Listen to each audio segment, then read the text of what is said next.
So that's it. And I came to San Francisco when I was 15, and younger than my granddaughter, I guess.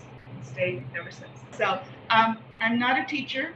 I'm not an instructor. I'm not a cooking expert.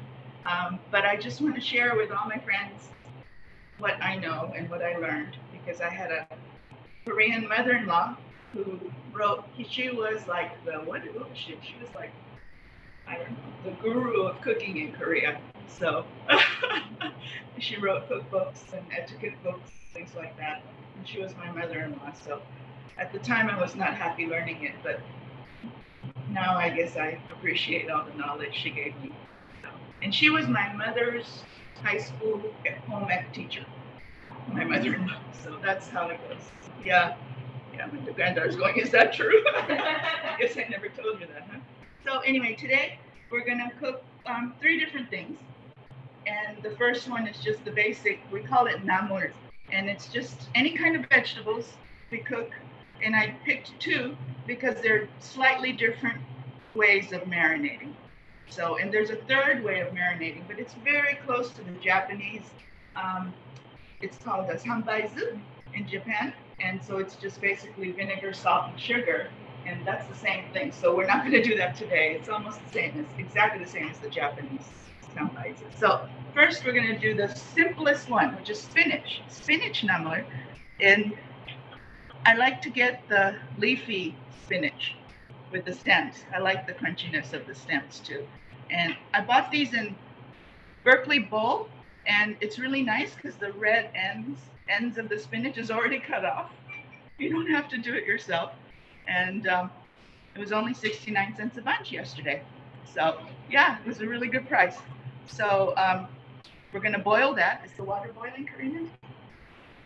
Yes. We're just gonna boil that for just a few minutes, really a few minutes, maybe not even 2, just until it just wilts. You can even turn the heat off and let it wilt. So here we go. Oh, Kathy, where are you? Thank you for the chopsticks. She gave it to me. So, okay. So as we speak, it's probably done. So, Karina, here. Can you do that? Okay. So, I already boiled the rest of it. So, believe it or not, this is one bunch. Yeah, squish out the water. This is one bunch. So we have about 4 bunches today. So this needs, Carissa, this needs to be squished out a little bit more and then put in that bowl. Squish out as much of the water as you can. It can still contain a little bit of water. A little bit of moisture is fine. You don't want it bone dry. So anyway, and then believe me, this is the easiest one of all the namuls because it only takes 2 ingredients. And, oh, I forgot one. Hold on a sec. Natsumi, can you get me a green onion? 2 would be fine. I forgot the green onions. So while I tell you, while she goes and helps me with the green onion, you have the 3 recipes that I printed out. Thank you. And I didn't print this out because it's voluminous and I didn't want to kill a tree. But Mangchi is the website. It's Maanchi, Ngchi. Mangchi means hammer. So she feels like she's a strong woman, like a hammer. So that's why she named it that. And there is a cookbook here if you want to look at it. But this is the glossary, and it's wonderful because it has pictures in the English and the Korean. So this I didn't give you, so you'll have to go look it up on the website. Just type in glossary and it'll come up. And it's pages and pages long, but it has everything that the Korean cook needs with the picture and the name, both in Korean and English. So that's very helpful, I think, right? Yeah, so go check it out. And this is one of the websites, been around the longest, I think, and I trust it for the amount of the ingredients. So I never learned with amounts. It was a pinch of this and a pinch of that.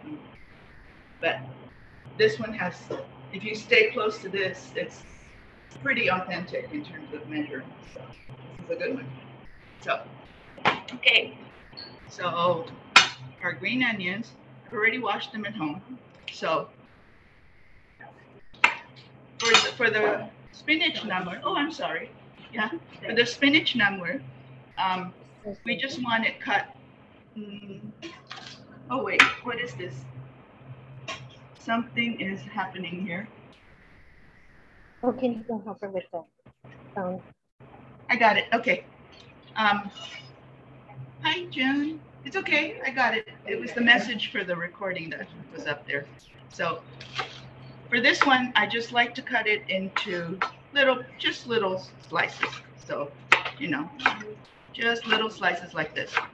And it'll just go in there raw, so you don't want it too big, or you get a big chunk of green onions. Right, Carissa? She doesn't like green onions. So that's it. Just like that. I usually give it, some of the big ones, you just need it a little smaller, and that's about it. So, oh, I did wash my hands really well, so I hope you don't mind that I'm using my hands. I can't feel with the gloves on. I have a hard time. So, okay, thank you. Thank you. So here.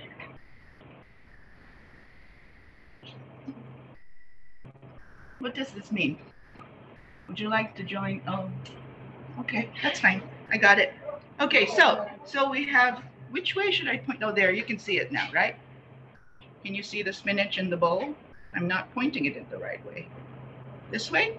This way. I have to learn. There you go. Okay, so you kind of loosen all these up, and it's actually quite a bit. It just doesn't seem like it's enough, right? I bet you feel like you can eat one of these balls by yourself, but it's a lot. Look how much it's multiplying already. See? So then kind of loosen it up. Sometimes I cut it once, but today I'm just going to leave it. I do like the stem part too.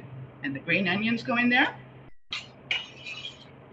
Okay. Now for this recipe, if you really need a recipe to remind you of how much to put of what, the best place to go is actually Mangchi, and you look for bibimbap. Bibimbap is the mixed rice with all the vegetables, and one of them is always spinach. So she'll have the recipe there. But it only takes sesame oil, salt, and sesame seeds. That's it. That's it. So believe it or not, that's all the flavor it is. So my sesame oil, I get it refilled at the refill store. Yeah, on college. Very nice. My second daughter is very eco-conscious, so she always yelling at me. Okay, now the amount I'm putting in here, I'm sorry, I can't tell you exactly, but the recipe there will tell you how much. So sometimes I get heavy-handed because I like sesame oil a lot. And the seeds, I'm eyeballing. Now, garlic. Of course, garlic is best when you use the fresh one and mash it up yourself.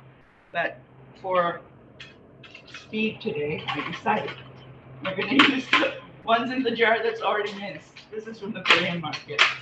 It's pretty good, easy, right? So, okay.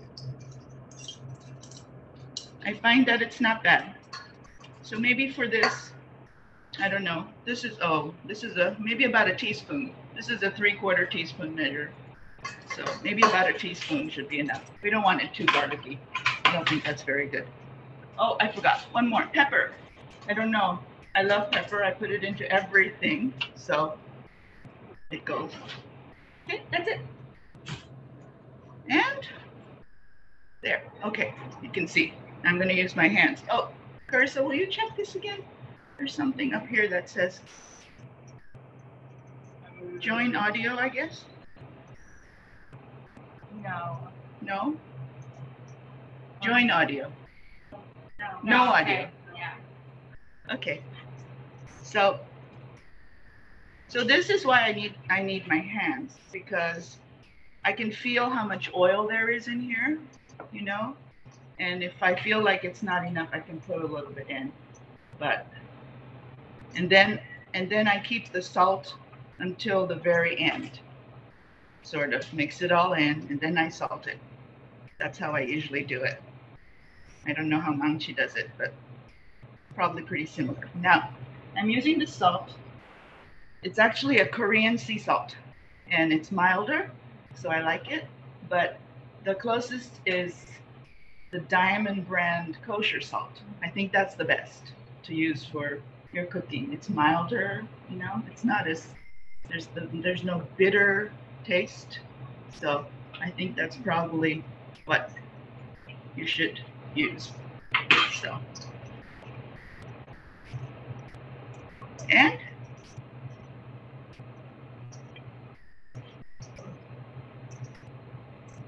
great. And of course, tasting is of the essence. So before we plate it, if you let it sit a little bit, the salt and sesame oil will sink in and it'll taste different. So we'll let it sit a little bit and then we'll taste it before we plate it. So that's done. That one's done. Yay. You can look at it if you like. Okay, the next vegetable I'm making is soybeans. This is a soybean sprout, and they sell it in the Korean market. And the package looks like this. There. Package looks like this. And I put some in a tray here. I'd like everybody to look at it because if you look carefully, there are little tails on the soybean. I'll take one with the tail and show people on the camera. There. They come with little tails. So, and these tails should be taken off, pinched off. We don't want to eat this part because, you know, it doesn't taste good. It doesn't feel good in your mouth. So we take it off and then, you know, otherwise my mother-in-law would turn in her grave, I think. So, so then, yeah, it is a lot of work, but you know, and I've seen some places actually keep it on and just cook it in, you know, but oh dear, I don't think I will hear the end of that one. So, okay, so this one we need to boil. There's a pan here boiling water, and so that goes in. There we go. And we boil that. This one needs to boil for quite a bit longer than the spinach because of the little soybean heads, right? They're a little bit harder. So I usually would like to taste the little soybean heads.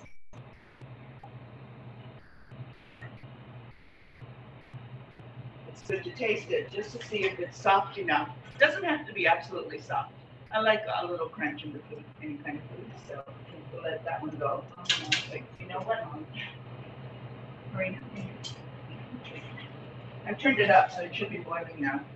Okay, so on this one, there's probably an ingredient that goes in that one. The reason why I chose this one is it's actually a little different. So I chose this one because there's something called Gochujang, which is soy sauce, but it's in Korean, literally translated, it's soup soy sauce. And it's a little lighter in color, maybe. It tastes a little different. You can, I don't know if you can smell the difference. You can smell it if you like. It's a little funkier, I think, the smell. So if you like the smell and pass around, the smell. So that goes in there. So that's why I wanted to use it. So most of the Namul in Korea, it's basically the 3 different techniques, and that's about it.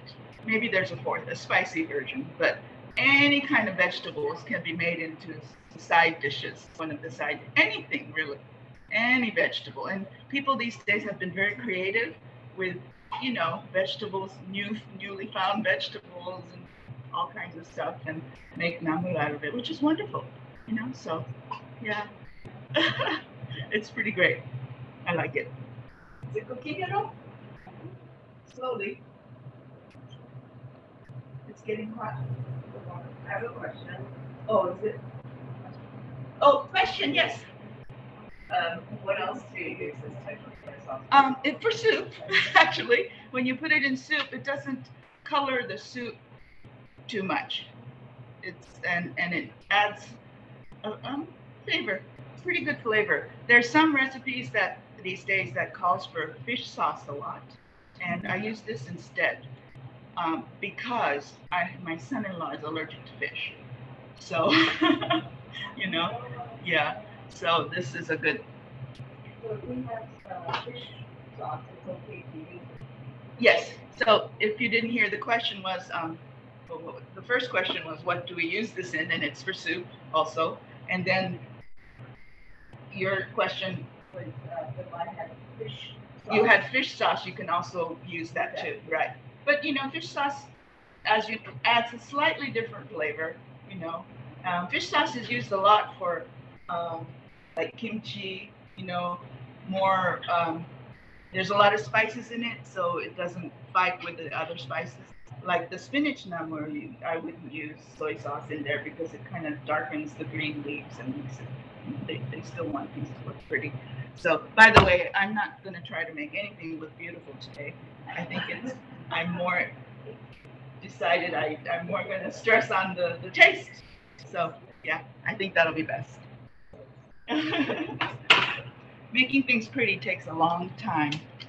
So, I'll share this while the bean sprouts are. I like to use these. They're Japanese products. They're dashi, actually, of different kinds, right? So anchovy. Oh, this is katsuo bonito, I guess. Sensei, bonito, is it? And then seaweed, and this one is kombu and iriko, anchovies. So actually, I use that a lot. You know, in the flavoring, it adds a lot of flavor. I can even add it into the spinach. Sometimes I add a little bit in there and it helps. I don't know if it helps. I have no idea. You know, but if I'm making bibimbap and it's going to be all mixed up, I don't bother because there's so many things in there that will have so many spices that you really don't have to do that. But maybe for this, since it's an individual, but I do use these a lot. So, okay, smells like it's cooking. Okay, so we will use this bowl down here. Okay. Okay.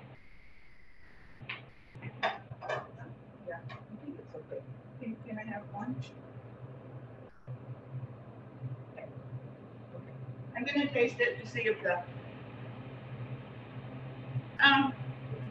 another minute. Not quite. It's a little bit. The stemmy part is done. The sprout part is okay, but the bean part, you don't want it too crunchy in your mouth because it still has the slight rawness. So, okay. Oh, Natsumi, my green onion friend. Yes, please. Thank you. I don't know why I didn't. I tried to be organized, but oh well. I'll cut the green onions and then it should be ready. Thank you. Oh, arigatou gozaimasu.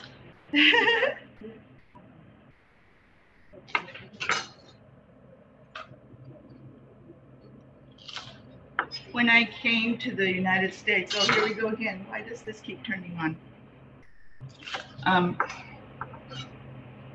When I came to the United States, I was 15, so I did speak Japanese. I never learned Japanese, but it was not an adult vocabulary, so I had a hard time, And then nowadays, actually, I've learned so much in Takako Sensei's Japanese class. She's here with us today. I really have learned a lot. So when I first started the Japanese class, believe it or not, I actually thought of things in English and translated into Japanese before I said something, but now I don't. So yeah, I think that's an improvement in my mind. Okay, so I think it's good. You can pour the liquid in here. Can you pick it out? Is it too hot? Is there a down here? Here, this thing. Oh yeah. Thank you. Thank you. Okay, let's pour the whole thing in here. Okay, so for this one, we need a little bit of the water remaining. So it's usually, oh, okay to put a little bit of the liquid in there. So what I usually do is there's this bean sprout, soybean sprout is a very popular soup for soup in Korea, one of the very popular ones. They believe that if you catch a cold, you should have this soup. So when I make the soybean soup, then it's a pot of soup, lots of liquid. I boil a lot of the bean sprouts and take some out and make the namul.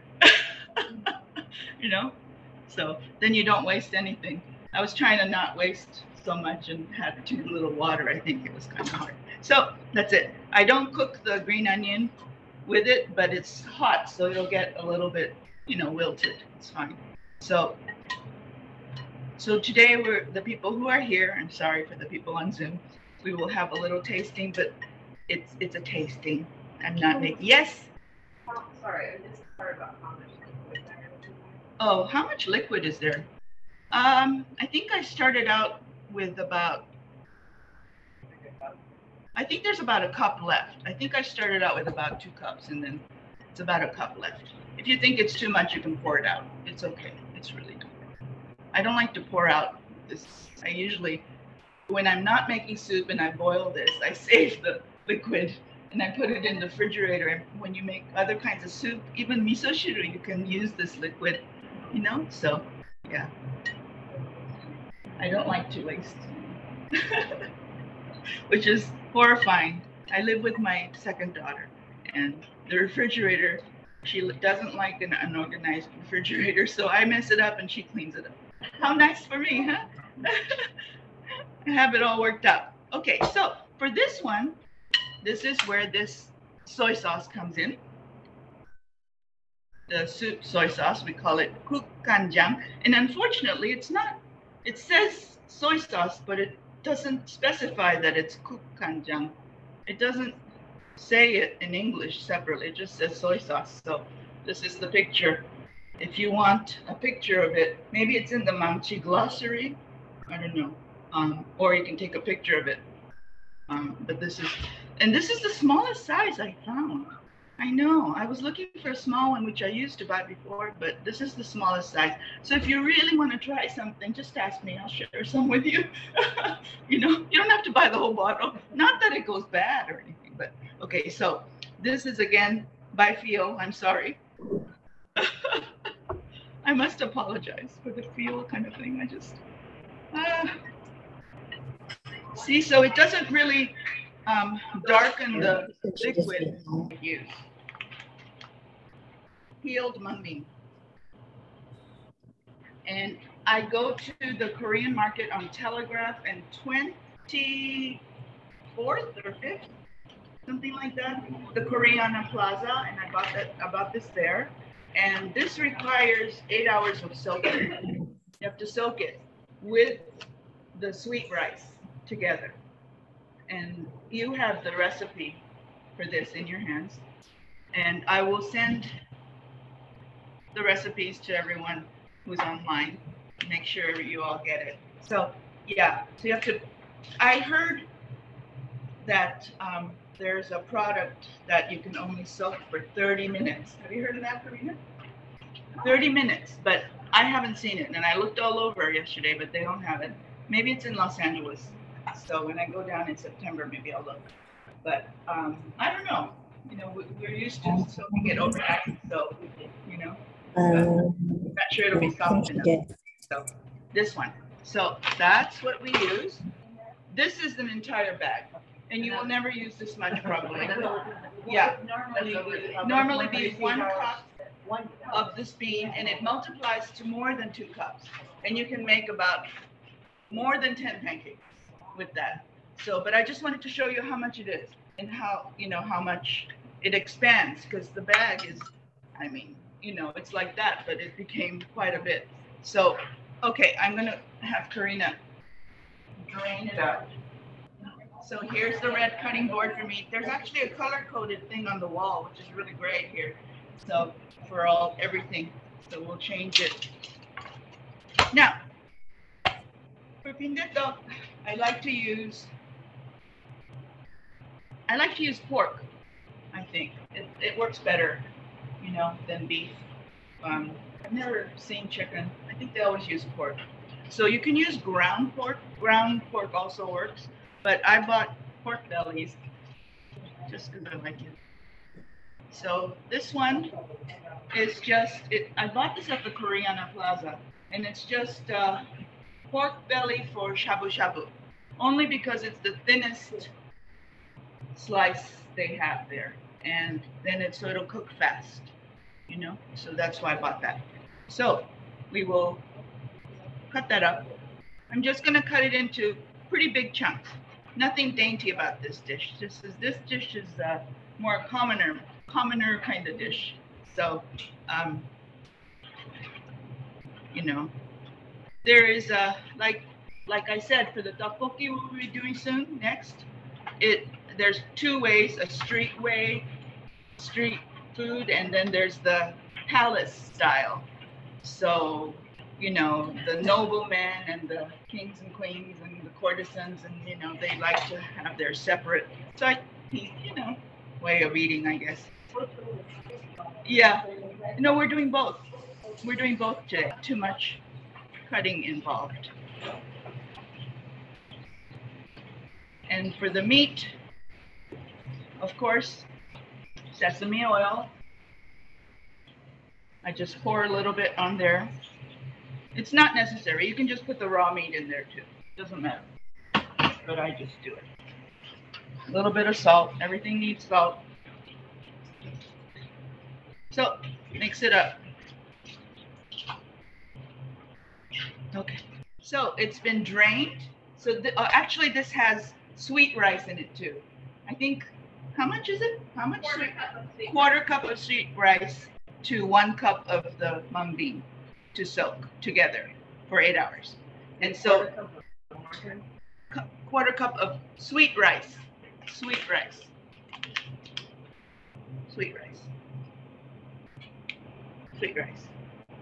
So they're just rice. I guess isn't that what muchko is made out of? The sweet rice? Yeah. So anyway, so it's all here, and then you drain it, and then you add how much? Oh, this is a lot, so I'm not going to make the whole thing because I don't think I don't know. If I mix the whole thing, would some of you like to take this home, the batter home, and make it by yourself? Yeah? Okay, then we'll do the whole thing. All right, so it's 3/4 cup for 1 cup of mung bean that you soaked. So I have to do that 4 times because there's about four cups or more in here. So 3/4 cup. Thank you. 3/4 cup. So we need water 4 times, okay? Thank you. And then I get my handy dandy. Now, you can use a Cuisinart food processor, you can use a blender, but I'm going to use this. It might take a little longer, but oh well. Maybe I'll scoop some out, and then we can do it in parts. That might work better. So we can start frying some up. Yeah. I use this for everything now. I guess it's the way I put my blender in Cuisinart. It's up in the shelf, and I'm too lazy to get a step stool to go up and get it, you know. So this is it. But I made some last night just to try. This is the end product, and I did use the hand stick blender. So this is great because you can actually wrap each one in saran wrap and put it in a plastic bag and freeze it. And then it keeps for quite a long time. How long do you think in the freezer? A long time. And then you can get a hot frying pan of oil and just heat it up, just like a minute on each side. So it works really well. And you can make these any size you want. You can make it as big as the frying pan and cut it up, or as little as bite size for little parties, you know. So it works really well. So, okay. You frost it before you can fry it? No. You just take it out of the freezer. And Sunny's like, You can microwave it if you want, you know, but oh yeah, that's fine. Just make sure that, you know, then you'll have to cook it a little bit longer because then you just want to heat it through all the way through the middle. But when you make it before you freeze it, it has to be cooked all the way. Yeah. So, you know, but we'll cook some here so you can tell. It doesn't take long. Okay, so we will do part of it. I think grinding all of this all at once might be taking too long for everybody. So here we go. This is more than one portion, one recipe portion. So, okay. drain that, did you? We drained it and then we added 3/4 cup per recipe, per cup of mung bean soaked. Okay, where is it? Here it is. Okay, thank you. All right. Okay, so this I learned that it's senior adult proof, and I have to use both hands. I can't do it with one hand. So it's going to be a little noisy, everybody. Sorry. Oh, this thing's turned on again.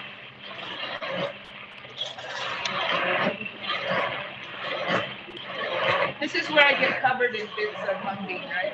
Yeah. Okay. Therefore, the apron, I guess. But last night I tried it. It didn't take that long. So a few minutes and it was okay. Now it's to your taste. If you want a smoother one, you should do it in the blender or Cuisinart until smooth. But I prefer it a little bit lumpier. So it gives it more texture. So I left it a little bit lumpier. So if you want, we can just try a second batch that might be smoother, but somebody else might have to stand here and grind it, or use the blender here. I'm sure there's one here somewhere. I don't know where it is though. I don't see it. But see, it's getting very liquid. I don't know if everybody can see. It's getting pretty liquid already, right? Yeah? Can you see it, Jenny? Yes. So give it another swirl. Okay, see, I can't.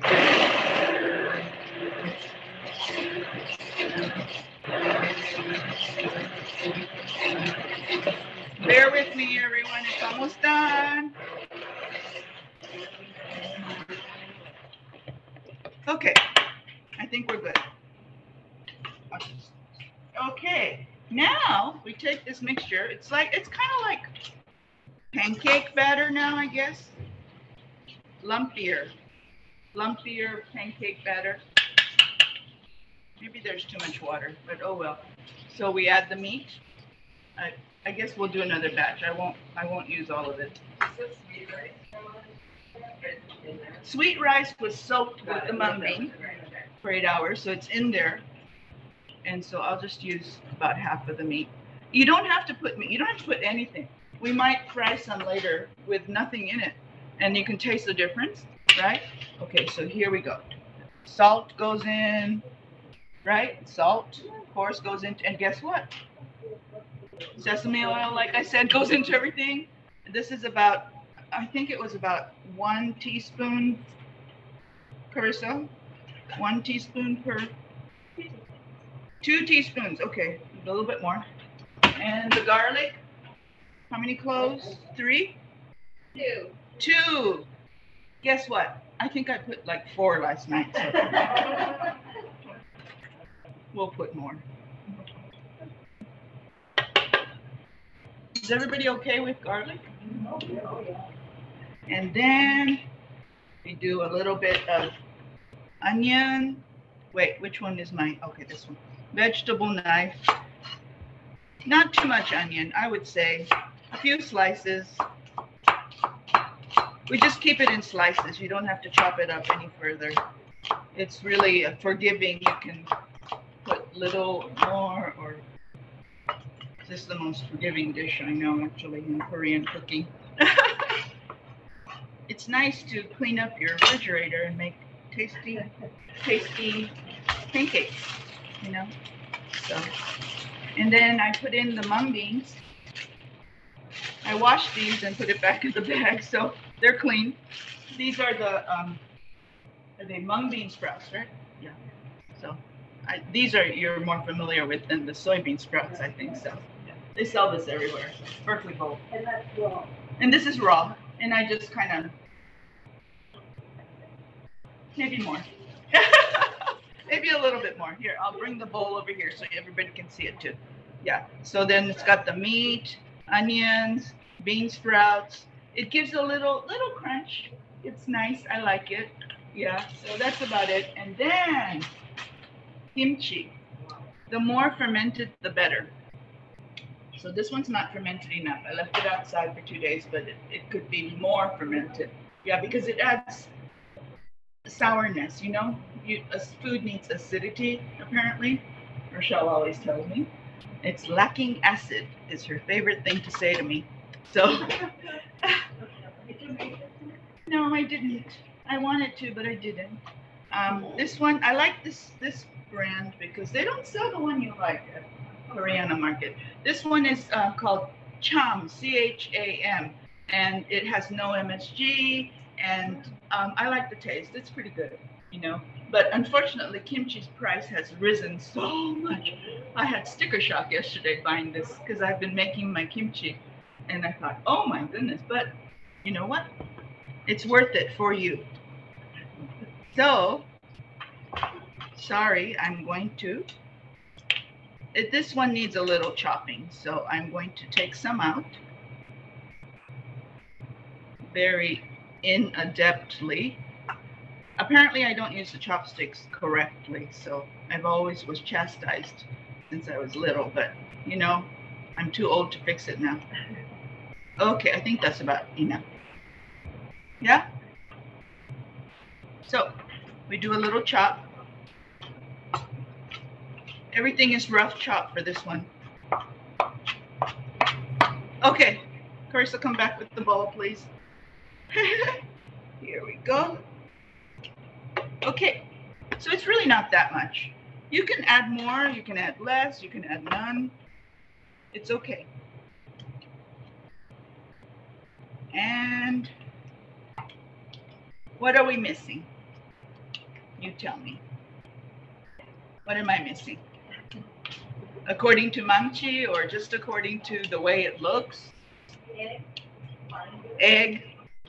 We need 1 egg in here, and I like to put green onions or chives. I think I brought chives. Did I bring chives? Were they on another tray? Chives are good too. The Asian chives, I like those a lot. That adds a different flavor. So, okay, let go, Karina. Okay, the Asian chives. I bought this at Berkeley Bowl, but they sell it at Japanese stores. Berkeley Bowl has it now. And I cut the end off. Throw that out. And this is really a rough chop too. This much, a little handful is too much, so I'm just going to use about half of this. Okay.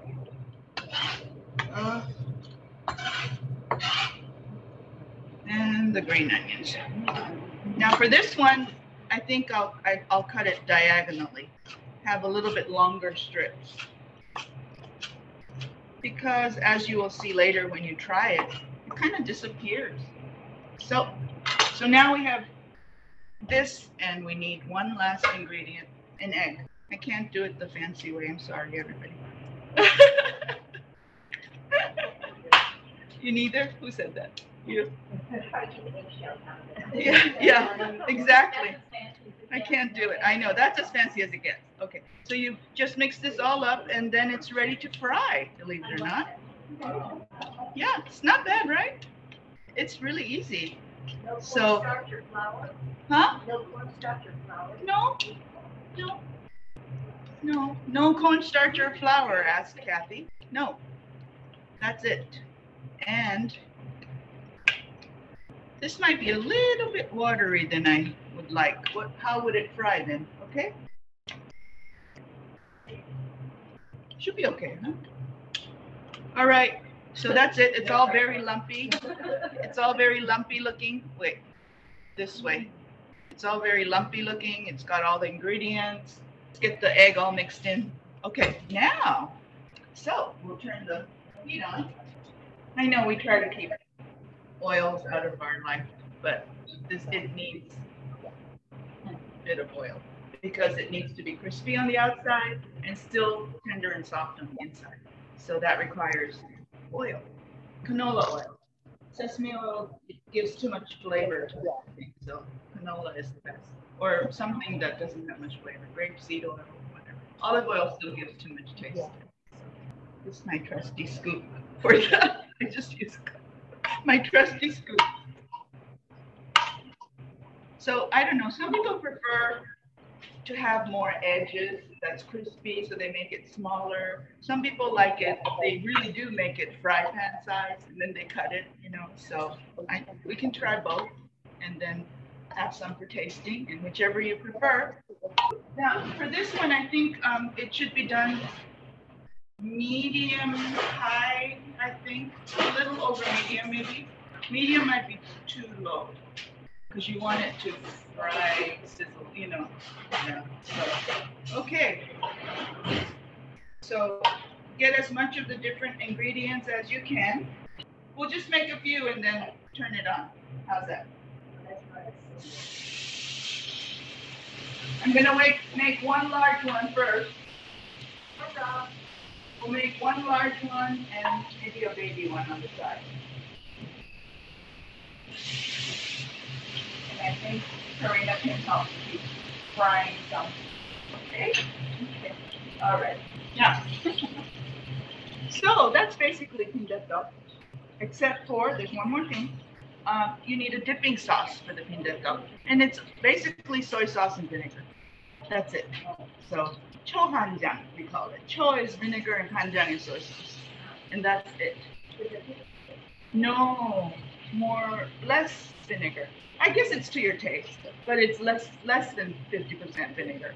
You don't want it too vinegary, so we'll have a little sauce later. The soup soy sauce, the regular soy sauce. Oh, yes, this kind of soy sauce. And vinegar. And sometimes I drop a little bit of meating in there. Makes it, I don't know, gives it a little new dimension, I guess. So we'll do that later before eating. And then, so now, Deokbokki I thought was just street food, and it started out on the street carts, but I was wrong. I was told that it started out in the palace. And so the palace, the Gochujang Deokbokki, the palace style is actually the original style. Yeah. So, and then everything started getting spicy and everybody added more of the red chili sauce and it just became a street thing, you know? So, you know, they sell it on sticks on the street and you just eat it kind of thing. So the street style one doesn't have as much ingredients. It's basically for the chili sauce on the little rice cakes. So, okay. So we're gonna start with the palace style. It's a little bit more involved, I think, than the other one. So the main ingredient is rice cakes, and they're shaped like little cylinders, and they come in a bag like this. I don't know if you can read it. It's all squished. You know what? If I open it, it'll get the air in there. There you go. That's better, right? So that's what we're gonna use. And this actually contains twice as much as the recipe says, I think. Yeah, the recipe says what, 1 pound? And this is 2.2, so 2 times, you know. So we'll sort of double the recipe, I guess, sort of. We'll double the recipe my way. How's that? So that's what it is. And the other ingredient, okay, so Hokka? Hokkum. Yeah. Why does it say Hokkum? Korean category. Oh, 볶음. Okay, 볶음 means saute. 볶음. Mixed and sauteed, I guess. Like stir fry, maybe. That's the closest thing, I think. Stir fry, 볶음. Yeah. All the Korean food, once you start cooking it, you know, the flavoring is always the same, right? It's really the same. So I think there's 7 basic things. So soy sauce, vinegar, sugar, garlic, maybe ginger, sesame oil, sesame seed, you know. So it's sort of the same kind of flavor going through. So sometimes I don't really clean the pans in between 2 different dishes because it's the same thing, right? Yeah. I know. Takako sensei is laughing at me. Now I'm telling everybody I'm not the neatest cook. Okay, so for this one, the palace style has more vegetables in it. So it's whatever vegetables you like to put in. You don't really have, there's no must. I'm sure the recipe will tell you certain things. But the onion goes in. Onion is good, you know. And now for this one, since the rice is kind of long, you want to kind of mimic that shape, right? Sort of. So I'll just slice it. So, Karina, how you doing? Okay. You need a plate to, yeah, that's fine. So I'm going to make at least double the recipe, maybe more. So I have enough.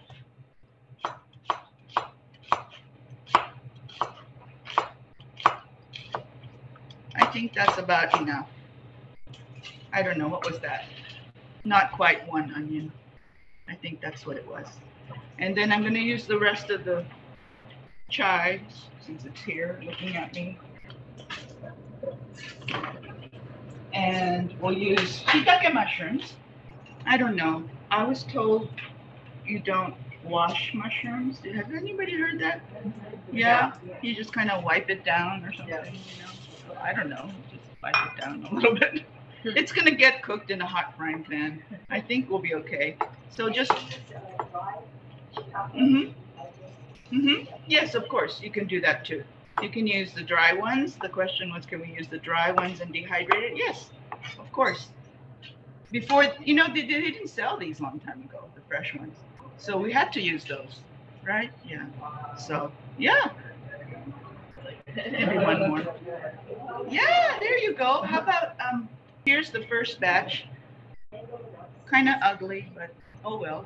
I made a real big one and then a smaller one. And it actually smells really good. Yeah, so you know what? I'm going to cut it and everybody can.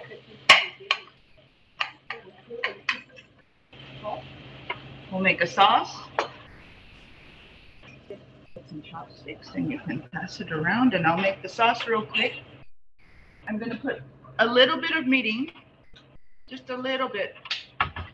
I think that was about a teaspoon. And soy sauce. I think that would be about 3 tablespoons, sort of.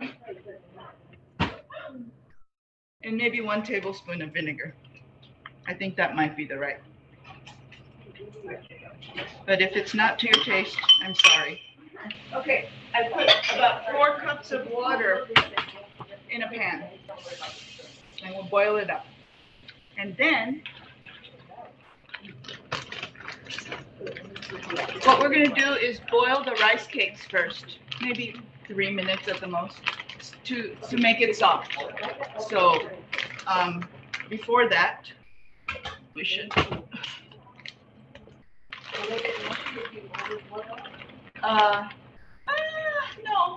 No, they'll be okay. 2 to 3, I would say.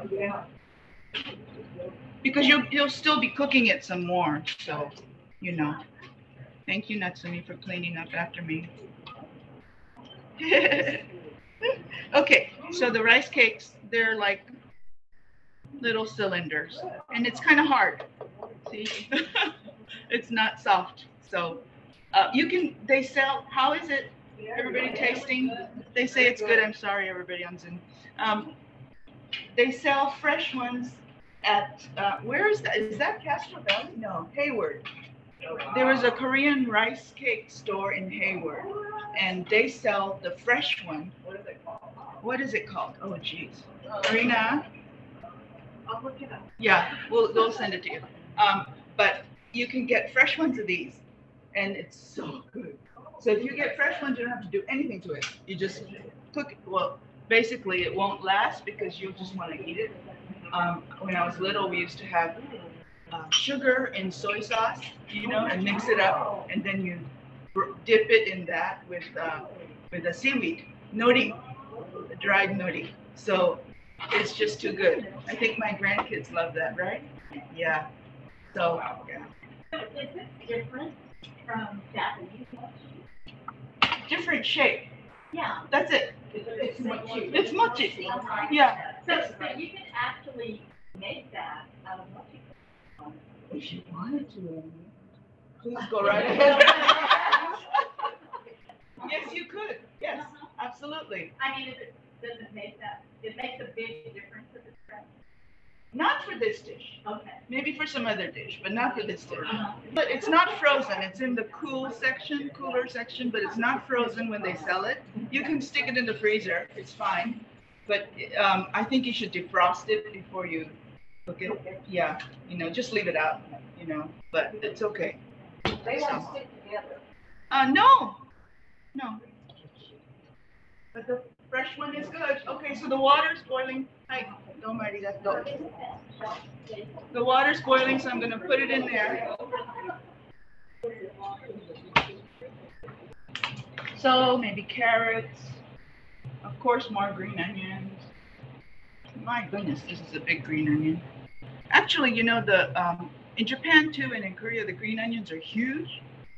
Do you remember that? In Japan, they were huge, the green onions. In Korea too, they're like this long and big, you know. So I think the Mamchi and those people probably tell you green onions is the normal size, but sometimes there are recipes where, you know, they call for the Korean kind of green onion, and sometimes they sell it at the Korean market, not all the time. So this one also again, thank you. This one also again, rough chop. And guess what? What did I say? About the size of the rice cakes, right? So it's fat. I'm just gonna cut it to about the same length. I don't know. Is it about 3 inches? 2 inches, 2.5? I don't know. And then the fat ones, I'll cut it in half. Okay. Now, these carrots are washed. You know, I don't peel carrots anymore. Sorry. So. Sniper too. Oh, it isn't working? Oh, thank you. And so I'll cut these like in diagonal, so it's like the same size as the rice cakes.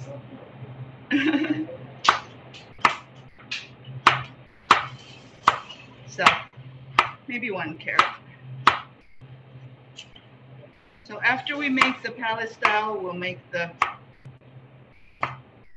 spicy one. So show of hands, even you over there or whatever, or tell me on chat. I want to know how many people cannot do spicy. Oh, okay. About 4 out of 10 here. It's probably the same ratio. And medium heat. There's no such thing. It's 0 or 100. Kathy said medium. No. So if you go online and read, or maybe it's on there too, about the palace one, maybe it's the other website, I can't remember. She said they talk about the palace style being for children. Yeah. So sometimes they put honey on it, make it a little bit sweeter for the children, you know. Children and old folks. My mother could not handle spicy things towards the end of her life, so I used to make it, you know. Okay, I'm butchering this thing, but oh well. Okay, so this is just for color. It's for nothing else but color. So just give it a little, not too many. If there's any ingredient that I'm using today that you don't like, let me know, because I can keep it out, you know. Okay. How's the duck doing? Soft. Is it soft? Okay. Oh, okay. Look, they've multiplied. Can you see? They've really multiplied. So they're basically done. So what I'm going to do is pour out most of the water, keep a little bit, because the rice cake-ness will make it a little, the sauce a little, what is the right word? Yeah, thicker, right? Yeah, so we'll keep a little bit, but this is too much, so I will. So now I'm going to make the vegetable part and the sauce separately, and then we'll mix it together with the rice cakes are already cooked, so we don't want to cook them anymore. So this one basically is, the sauce for this one is basically bulgogi sauce. So that's the Korean sliced beef, marinated beef, that's the sauce. So if you learn how to make this, you can make bulgogi and kalbi and pork bulgogi and all kinds of stuff. Chicken, you know, you can use this marinade on all kinds of stuff. So I use Asian pears. You don't use very much, so I just brought a half. So you core it and peel it. This is for tenderizing the meat and adding a little sweetness. It tenderizes the meat. Some people use kiwi, right, Karina? Kiwi, but I don't know, kiwi does add a little flavor and acidity, but what else do they use? Pineapple or something? I've heard strange things. Mostly kiwi. Kiwi and pear. So pear is obviously my choice. But there's all kinds of bulgogi marinades out there. But just the basic one will do, you know. I don't think in the end, after you barbecue the meat, I don't think it makes that much difference. So I bought sliced meat, and this is also shabu-shabu meat, just because it's thin, cooks faster. But, oh, here, you can see. It's just shabu-shabu meat. I bought it at the Korean market. It's already sliced. And you can also make these vegetarian. You don't have to use meat, you know. But I think beef is what goes with this recipe. So that's the beef. And so basically I'm going to make a marinate the beef, and then saute everything together, vegetables and then the meat. And I'm going to make the sauce first. The first thing is the pear. I use these kind of graters. This one came with my mother from Japan. So yeah, I'm still using it. I mean, it doesn't break or anything, right? So this is, I just grate it all up, you know. Does anybody, just out of curiosity, does anybody grate apples and put it in their curry? Yeah, you do too. I do too. Yeah. Yeah. I like it, right? It's good, huh? So. Apples wouldn't work with it. Huh? Apples would not work with it. Oh, I use this for the apples. No, I mean for the marinade. Oh, for the marinade. Because you said kiwi. Yeah, I don't think apples have that, whatever it is, that enzyme that breaks down the meat, I think. Yeah, I don't think so. I think it's for meat tenderizing, because meat was very expensive in Korea and you couldn't get really good meat. Apparently today you can, but in the past I don't think they could, you know. So, and meat, you know, meat was a delicacy. So, you know. So anyway, so I've grated it all up. There's always a little chunk. and it usually goes in my mouth, but I will not do that today. I'll be good. So about half. So what this is I think the recipe that you guys have calls to make more marinade than you actually need for this dish. But you can always add more if you want, and then you can save the rest and make bulgogi next time, you know, or double the recipe. And it keeps, the sauce keeps in the refrigerator if you don't add sugar. So just add sugar separately. Yeah. What I do with kalbi, the short ribs, is I coat the short ribs in sugar and put it in the fridge overnight. And then I have pre-made sauce with everything else in it and just pour it in there. Yeah, about an hour before grilling or whatever. That's what I usually do. Yeah, so. Yeah, I don't know where I learned the sugar thing, but it seems to work. I don't know. I picked it up along the way somewhere. So that's it. So basically, it's just pear, ground up pear. Okay, so now you remember those 7 ingredients that I mentioned earlier? This is a test. Yes. So we're gonna add those. And I'm so sorry if I differ from the amounts on your recipe. That will work, you know, but I just do it. First is soy sauce. So I'm just gonna pour. How much is that? About a cup? Maybe a little more. Okay, and then no vinegar. Lots of pepper. I use a little mi. You can just use rice wine because we'll be adding sugar anyway. Same thing, but sake, whatever. Chinese cooking oil, cooking wine, anything, just a little bit. And this time we do use ginger. And I cheated again. I bought the ground up ginger. So this is 1 tablespoon plus a handle. And garlic, of course, right? Of course. Garlic, 1 tablespoon, maybe a little more. You didn't see that. Okay. And quite a lot of sesame oil.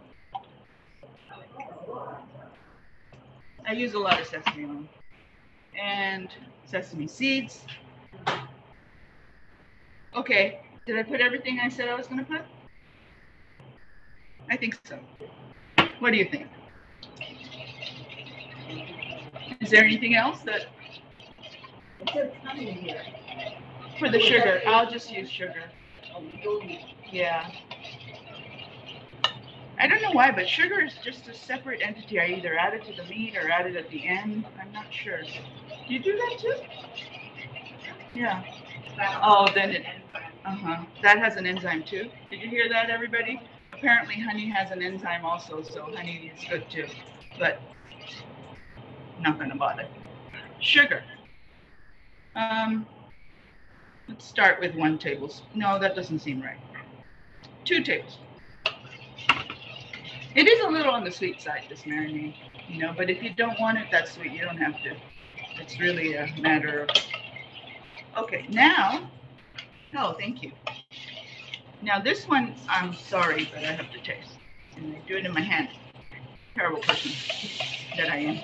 Okay, it's, I don't know how to explain it. It's not, it shouldn't be salty to your taste. If it's salty, then add some water. But I do use the less salted soy sauce, milder soy sauce, and it seems to work okay. But before I used to add a little water. Before this kind came out. I guess I'm aging myself. Now we have the meat. Meat is in a bowl. And I know I have no reason for doing this, but this is how I do it all the time. I'm sorry. So if you're questioning my weirdness, that's okay. I don't mind. So I take a couple of slices of this and I dip it in here and then I put it back in the bowl. So, because if you put the whole chunk in there, some in between doesn't get marinated well enough, I think. So, and then if you just pour it in there, I don't know, it just seems like too much. So that's what I do. I know it's labor intensive, and then it kind of breaks up the meat, which is what you want. I don't cut it this time. I just, you know. Does it? It seems kind of haphazard. I have no explanation for it. Maybe that's how my mother-in-law did it. I have no idea. My mother-in-law, she had a Japanese mother-in-law. So her cooking is very sweet. More sweeter than what I would like. But yeah, but she wrote a cookbook for her children. But the measurements don't work. But she did. She wrote a cookbook of Korean food. She liked Korean palace food. That was her favorite thing. So she would have, she would like those on her birthday. So we all learned how to make it. And the rice cakes for Korean Thanksgiving, which is usually in September. I think it's early September this year, Shusel? Early September, I think. And it's, there's a rice, a mochi that you make for that Korean Thanksgiving. It's called songpyeon, and the way you make it, if you make it pretty, the girls will have beautiful daughters. Apparently Karina knew how to make it beautiful. So, okay, so it's marinated, and I have a lot of sauce left. So I'll pour it in if I need it more, and if not, hey, them's the breaks. But they're not gonna go to waste. Okay, so I like to cook the meat first, because then the flavoring will remain, right? And meat usually takes long. So I'm going to put the meat in the frying pan that's been sitting here for a while. Okay, so we'll just let that go for a little bit. Yes? If you have more time, would you leave the meat marinating longer? Or did you just... Not for this. No, because it'll be sitting all in the same sauce. So not for this. Right. Jin's question was, if we had time, would I marinate the meat longer? But no, I will not. Yeah. Because if you leave it for a very long time, it does pick up the salt more than anything else. It gets a little saltier, the meat itself. But I think when you mix it all together, like stir fries and stuff, you don't want each ingredient to be fighting with another ingredient, I don't think. You want it kind of blended. That was just... You didn't have any oil in the frying pan. I did not, because I put a lot of sesame oil. Did you see me pour the sesame oil in the marinade? There was a lot of sesame oil in there, so I did not put an extra on the pan. And it should... Bulgogi means fire meat. So it should be, you know, on the fire and toasty and brown. But it doesn't work out like that on the frying pan, so I don't bother with the oil. Yes, just marinate and then just put it in there. So, okay, so then, all right, everything's ready. I put everything in there. Okay, so now we will throw things around so I can get this. Wait. I don't know if the meat's ready. I think the meat should be almost done before you start cooking the vegetables, because otherwise... That's how the camera's not showing. Oh, there it is. Can you see it? I can see it. Oh, really? Yeah. Does it translate? There's one corner, because you're probably on... Okay, never mind. Okay. Are you on something, a different setting? Yeah, different setting.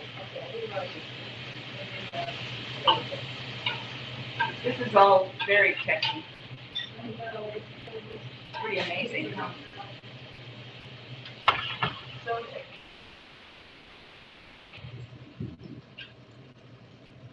So I might forget to say this, because I was like wanted to say it in the beginning, but of course I forgot. And now I remember, we really have to give a round of applause to Jill and Carol, because they set this up, everything, the tables outside. I mean, really, This is fantastic, and I really didn't do anything. I had the big job of sitting and modeling for the camera for them the other day. Wow, they're really cool. So thank you, Carol and Jill. Thank you. Amazing. This wouldn't have happened without them, Jane. You and I? I don't know. We just, We'll talk about it. And then that was had this great idea. Brilliant idea. Yeah. So, but you know, I like to cook. So, and I was an only child, so I like a lot of people entertain. So, you know. We're here for you. Thank you. You're here for me. Jane is here for me. Yeah. So I like it. Yeah. So I know some of you know, but I moved into El Cerrito about, when did I move? December. So my daughter and I live together and we're sort of settling in. So I just started to have different groups of my life come and join me. So, you know, it's been good. Yeah, right. March has been there. Takako has been there too, right? Yeah. So your turn will come. Put our name on it. But it's been fun. Yeah. So, okay. The meat is doing quite well now. I want to turn it up a little bit for the veggies. There's still a little bit of sauce in there. Sizzling, not grizzling. Why did I say grizzling? So now all the cut vegetables are just going to go in there. All together. Yeah, it's fine.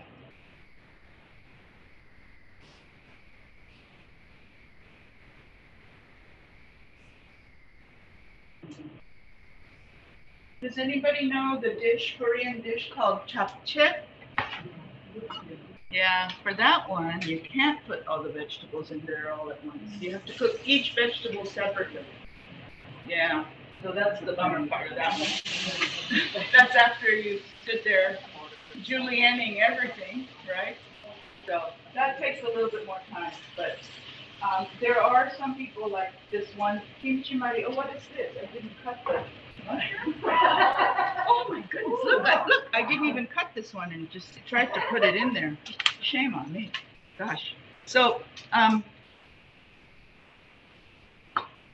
Kimchi Mari is another website. Kimchi Mari, KIMCHIMARI is another website, and I'm beginning to like her more these days. Yeah. So check that one out. She doesn't have as much. She's a new website, much newer than the other one. So she doesn't really, you know, she's newer, but I think she's good. And also she has a shop online, so you can buy some of the things you can't, it's hard to find. I think she imports things from Korea. So I do like her. The Korean separate. I'm sorry? Have you been to the Korean separate on the coast of Hawaii? Jane, have I been there? Yeah. I would say. Yes. Oh, how was that? We had lunch there. They had an outside seating that was very nice. The Korean Superette. Has anybody online been there? It's small, and they have a market, and it's limited, but they had, you know, a lot of basic things. I did buy too much, and we had a good lunch. They had a bento style with the Korean bulgogi and Was it tasty? Was it Korean? Yes, it was. It's actually very tasty. Oh, okay. And the woman who owns it, of course, she's Korean, so, you know, and they cook it right there. It was great. I thought it was great. Yeah, it was really good. Okay. Yeah, it was good. You can buy groceries. Huh? You can buy groceries. Yes, you can buy limited groceries. They don't have everything. The largest selection of things they have is ramen. So the vegetables are not cooked until they're really soft, you know. So then I moved this. I'm going to pour it into the pan that I have all the rice cakes in. Hopefully they're not stuck together. They kind of got stuck, sorry. But we will loosen it up. And I'm going to pour everything into this hot pan. up. And it's kind of pale, so I think we need some more of the sauce. We'll pour more of the sauce in there. If you buy Korean groceries and don't open your window in the car, by the time you get home, it really smells good. So strong. Okay, so I don't think you can see, but you can probably see that there's sauce, and the sauce is getting really thick, so that's what you want. Then you don't have to add extra cornstarch or anything. The rice cake kind of dissolves a little bit and makes it saucy and coats the rice cakes. Okay. So this dish is basically done. Yeah, 4 cups to begin with. Yeah, this one is a little bit different in the order of things. So yeah, this one does not need, so this one, we don't need to pre-cook the rice cakes. It'll just cook in the sauce because it's going to be spicy. So, it'll just cook in there, get spicier, I guess. But this one, oh, you know what, Carissa? I need the other tray now.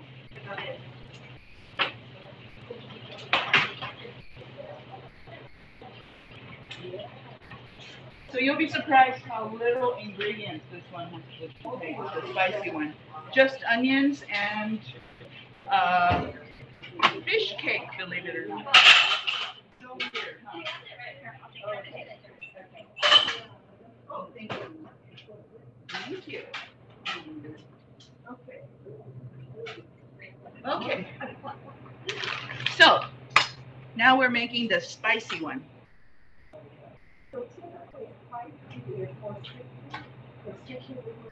What? Street food is the spicy one, right? It's the street food Deokbokki. That's just red and very spicy. We won't make it that spicy, but Okay. Remember to pick out these things. I've actually tried to cook with it before, which is not a good idea. So, okay, so it's the same principle, but different order. Okay, this time we're gonna make a dashi broth first. And the dashi broth is just like in Japan, Japanese food. It's the dashi kombu, seaweed, and the anchovies. So that's basically what it is. Yeah. What? I didn't know there were anchovies. Oh, aren't they anchovies? Yeah.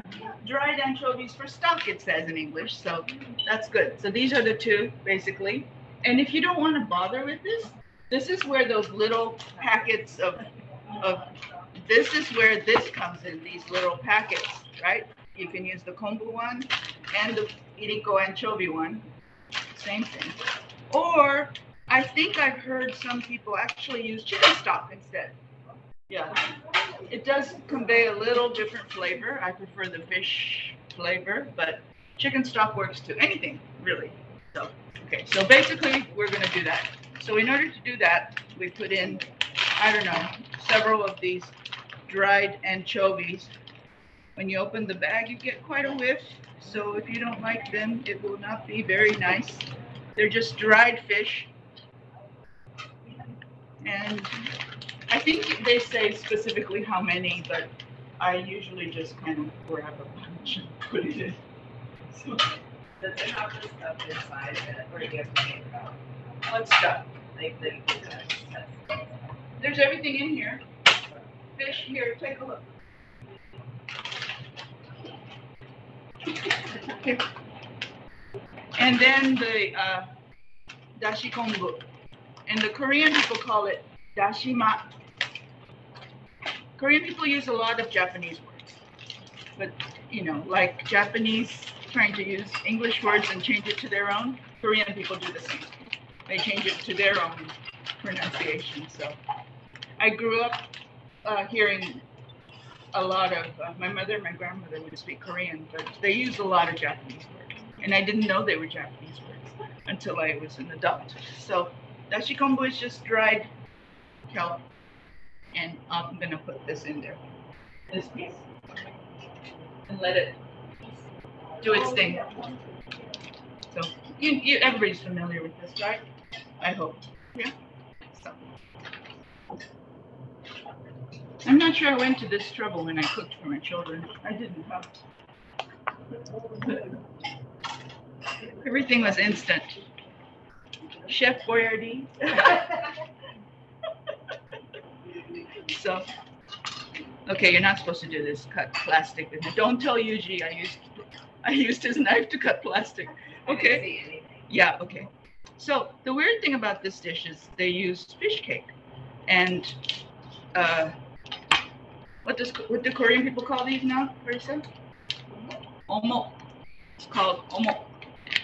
But any kind of fish cake will do, any shape, any kind. But then, again, I want to make it sort of like the rice cakes. So I bought this one so I could just cut it.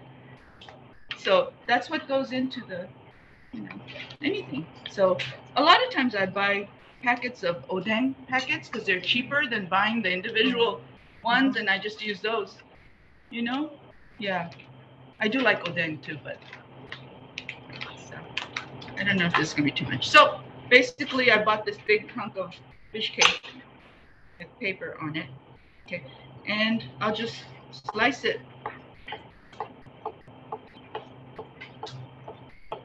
like that.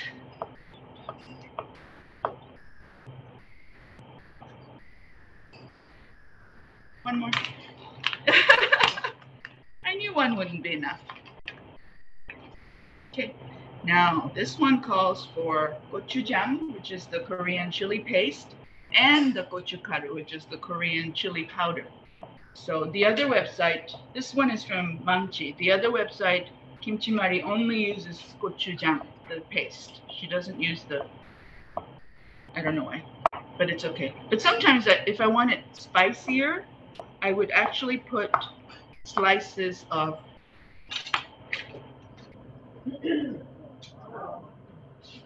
I won't do that today, but I do that sometimes if I want it spicier. Do you remove the seeds? Do you remove the seeds? No. Oh. Everything goes in there. But yeah, but it the chilliness of these peppers are different from the gochujang, right? Because gochujang is fermented and has sugar, it's sweeter. It gives a different, what is the right word? Different level of different depth, thank you, of spiciness, I think. It's all different, right? Like Indian curry has a different, Thai food has a different, level. So this adds slightly a different one for me. So, but I don't usually make this for myself. Now, why do the Koreans use a lot of spice?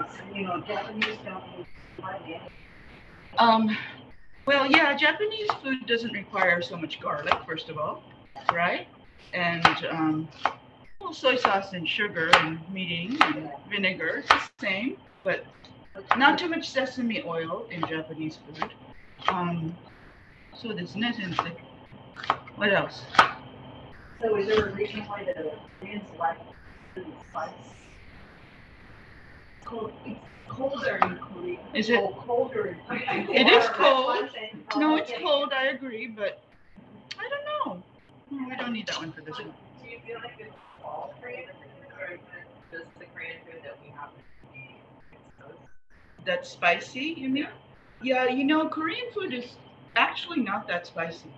Seriously. I think of late, it's become more spicy, and the spiciness, it's a fad, maybe, but it's not that spicy. Like, my mother never ate spicy food. Kimchi is actually not that spicy. Oh, and today I'm sorry, everybody on Zoom. I made some summer watery kimchi for you to taste with your food.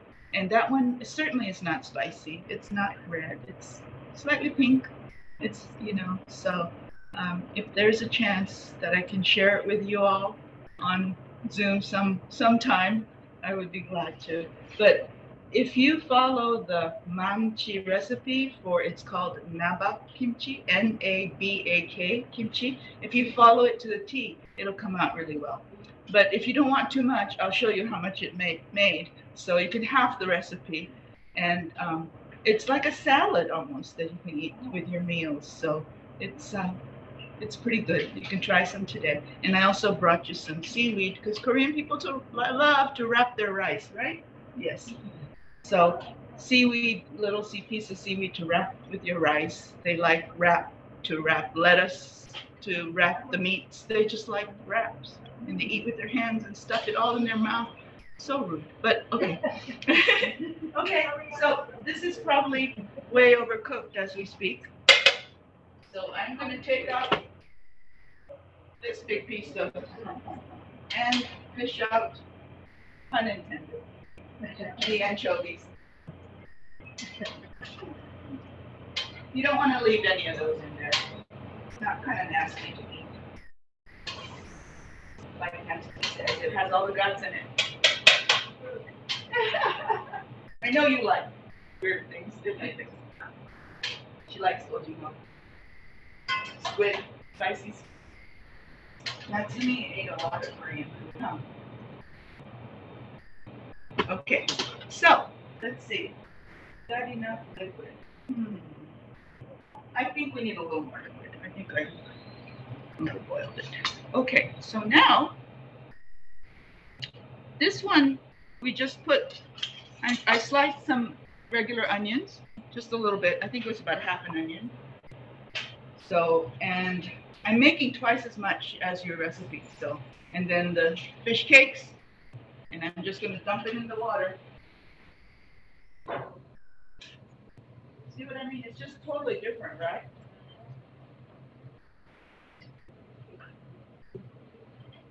The recipe might tell you to put the gochujang and all that first, but I've never have. I just put the spices in later, afterwards. So, okay. Gochujang, Korean chili paste. This way, sorry. Yeah, and I don't know where I bought this, but I liked this. I like this one. It's pretty good. I may have bought it at H Mart. Has anybody been to H Mart? Not yet. In Daly City? Is it Daly City or San Francisco? Yeah, that place is cavernous. I mean, it's just endless. You walk in there. So this one is nice. I don't remember seeing this at the Koreana Plaza in yeah. But there's a lot of things they don't sell here. I've seen in LA. Okay, and red chili powder. Now this one has 10 million varieties also at the store. And I don't know, it's hit or miss, you know? Yeah, it really is. This one was pretty good. This one was, it was specifically for kimchi, it says, for kimchi. And I bought this one and I use it for everything. And I kind of like this one. Yeah, so far it's not bad. But I bought some winners. Like there was one that my daughter Rochelle bought that was so spicy. I mean, you could put like 1/8 of a teaspoon of it in something and it would just kill you. So that's bad. But this is a very pretty red color. I don't know if you can see. No, you can't. Maybe I'll put it in here and you can see. It's a, you know, the color, it's very pretty. See? It's a very pretty red. So if it's dark and brownish, I don't think so. Yeah, so this is probably better. Okay, so now, and I brought this one too. This is also chili paste, but this one is seasoned a little bit, you know, but it's okay. But it's easy because it's, you know, squish bottle. And especially if you have bibimbap, you know, and mix it up, this is really easy to pass around and just squish and it's already seasoned. So seasoned with what? I have no idea. Probably sesame oil and something, garlic maybe. So it's kind of cool. Yeah, it's a nice thing to use. So I like it, but okay. And then I'll contemplate how spicy to make it. I'll try to ask. Okay, let it cook. And then, of course, it needs garlic. Garlic, right?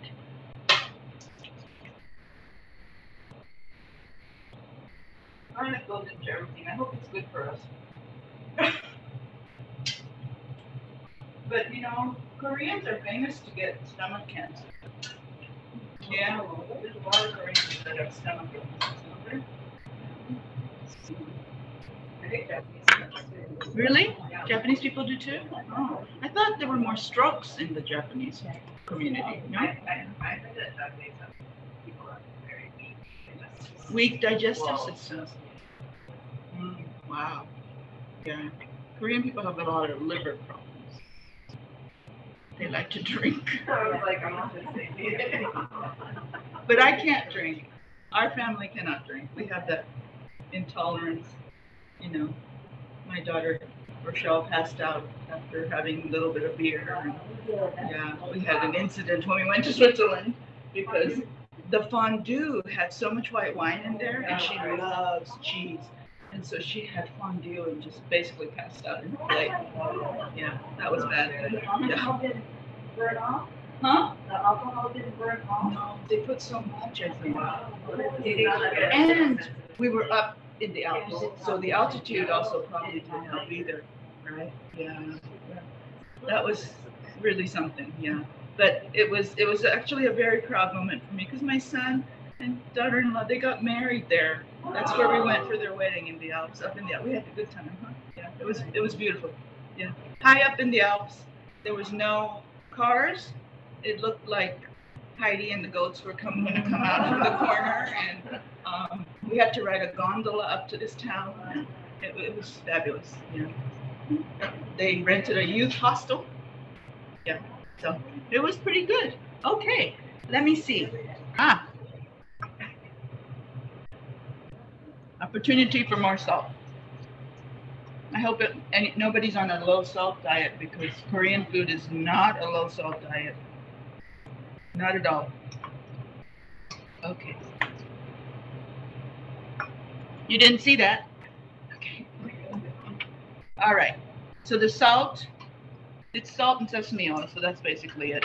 Now this one is salted with the Korean soy sauce. So if it doesn't have enough, then that's going to be the Korean soy sauce addition. So, oh, this one was fine. Okay, so these are done. So now this looks like quite a bit, doesn't it?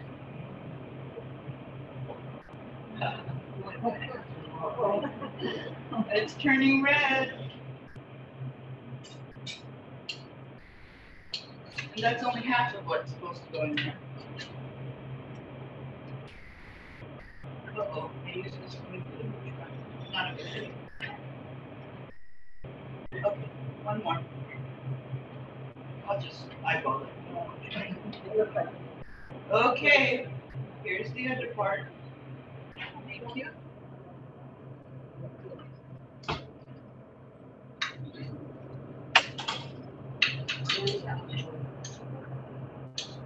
Boy, I have a lot more respect for Julia Child and my goodness. But Julia Child had a lot of oops too in her kitchen. Oops, like that. Okay, it's almost done, and we are 2 minutes over. Oh boy, not bad for timing, I guess. So now we can eat hot Deokbokki because it gets the mochi stuff will get hard again if you leave it out cold. It's not going to be so tasty. So these two have bowls, the white bowls that are outside. Okay, is everybody ready to have a little tasting? Okay, I think the rice is ready, right, Carol? We have rice and seaweed and kimchi and what else did I bring now? Okay, and this is red enough. It's like a bright orange. Here, I'll hold the pan up.